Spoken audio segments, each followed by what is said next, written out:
Okay, so we have ground turkey and red onion, freshly minced ginger, minced garlic, 1 egg, and soy sauce. And this is to make just the Indian spice meatballs. Next, we'll show you what the yogurt looks like once all this is mixed together.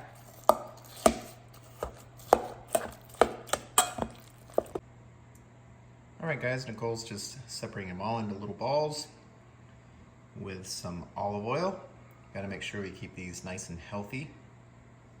Okay, so we have Skyr Icelandic plain non-fat yogurt, a little bit of olive oil, lemon juice. There's garlic in here.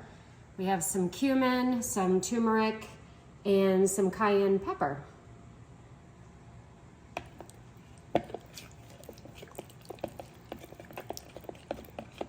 I just love the color of stuff with the Indian spices.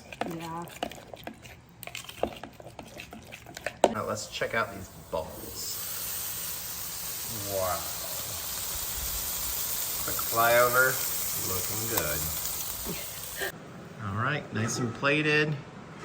Got our yogurt sauce here. Some sweet potato home-cooked baked fries. And from our Fortnum and Mason beetroot ketchup. Yes, let's dig in.